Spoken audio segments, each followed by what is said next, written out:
It really needs to be said that all of the backlash we've seen in regards to the Xenoblade Chronicles X Definitive Edition, and in fact, honestly, the Nintendo Switch 2 editions as a whole is fake as all out. Like it is crazy looking at game journals, people like Digital Foundry and people like Nintendine who are seriously trying to gaslight you that Xenoblade Chronicles X on Nintendo Switch 2 looks worse than the Switch 1 version. You know, when anybody who's like bought and played the Switch 2 version knows that, like, yeah, it's a massive improvement, yeah, whatever. Like, it's not a big deal, $5 update. But, like, for the past several days, we have seen people, like, run stories about, like, refunds and, like, people being angry and all this. And, like, it really does feel fake as fuck. Like, yeah, I have been saying this for a long time. But it does feel like after the success of Xenoblade Chronicles 2 and how it became like a huge RPG on Nintendo Switch, like there was this really big concentrated push to try and downplay Xenoblade because it can't be widely known that Xenoblade is actually quite a bit better than other RPG franchises. Like I would say other than like maybe Tales, which Tales of Arise is fantastic. It feels like every other major JRPG series is falling off hard right now. You know, Dragon Quest doesn't get that many installments. I mean, I love Dragon Quest 11, but that was in 2019, 2017. It's been forever since 11 came out. And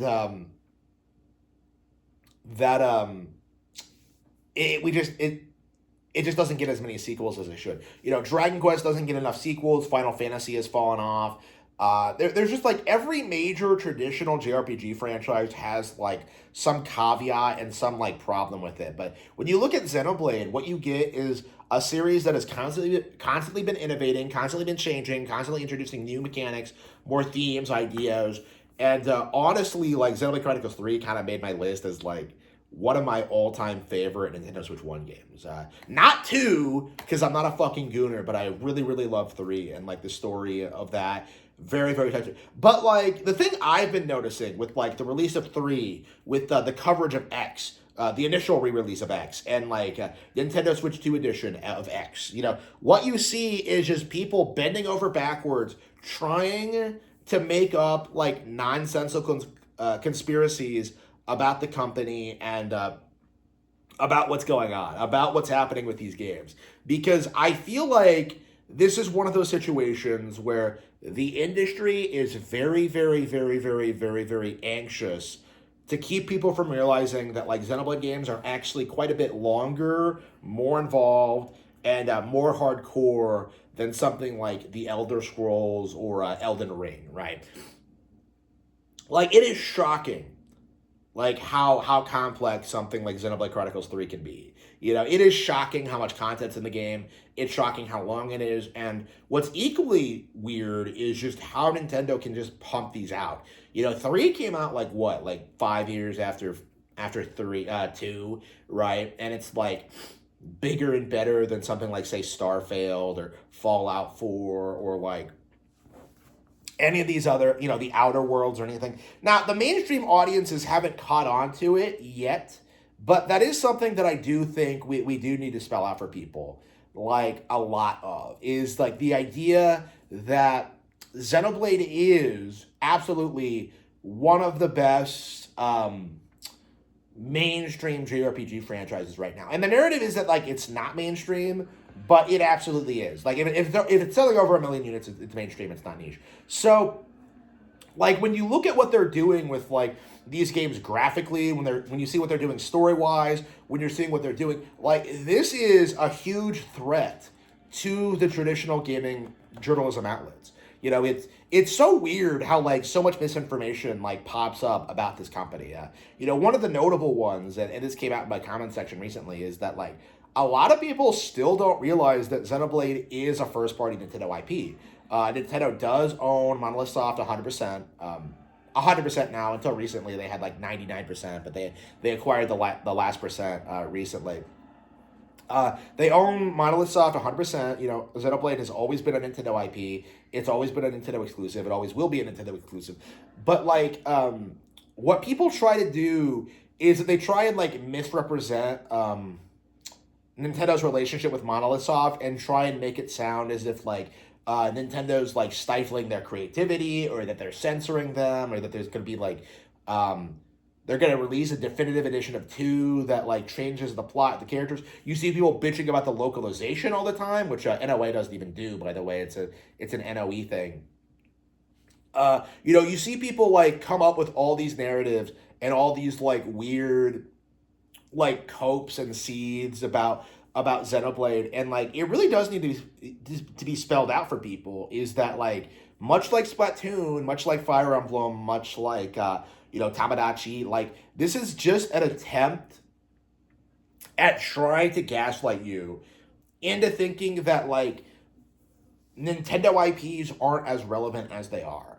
Like, that's just the reality of it, is that we've seen that Xenoblade is successful. We've seen that it's popular. We've seen that, like, more and more people are getting into it. It's becoming, like, a fairly popular Nintendo IP, and yet, like, we're still in this early phase where, like, the community wants to pretend that there's something wrong with these games, that they're just like completely broken, that they're wrong, that like there's something wrong with them, and that we shouldn't support them, and that this keeps happening.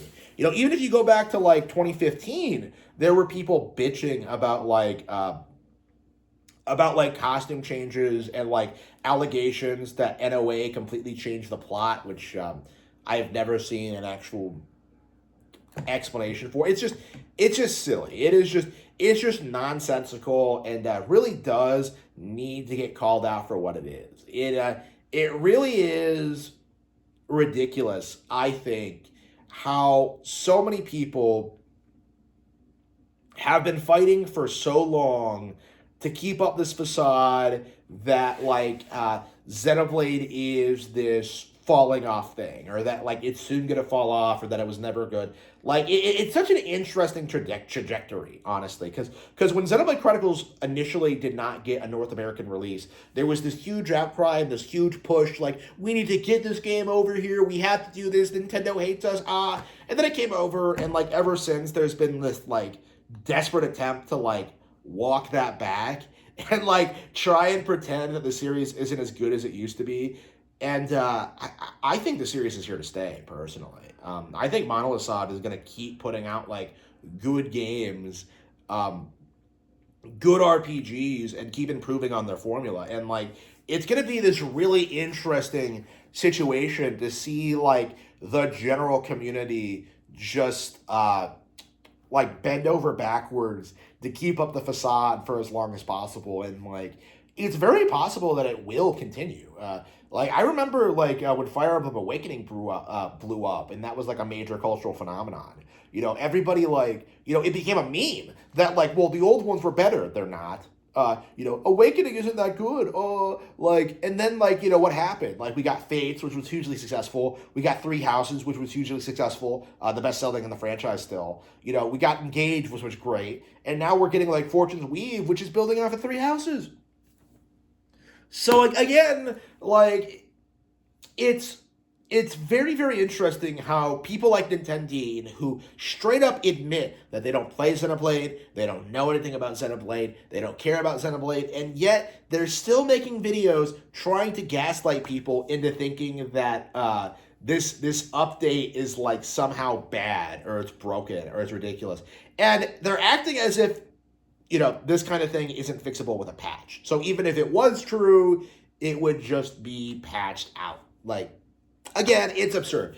It is ridiculous. And that's one of the things I wanted to do. Okay, maybe we'll talk about that in a different video. But yeah, like, in general, with Xenoblade Chronicles X, like, this game is doing better than it ever has in the past. And yet, for some reason, we are told over and over again that this game is underperforming, that it's not that good, that nobody cares about it, when in actuality, they are pretty obviously gearing up for an X2, and the community just can't bring themselves to face it. Like, Monolith Soft, with 10 years of experience, of technological developments, making an X2 on a new piece of gaming hardware is going to be crazy. And that is something that I think a lot of these people can't bring themselves to acknowledge.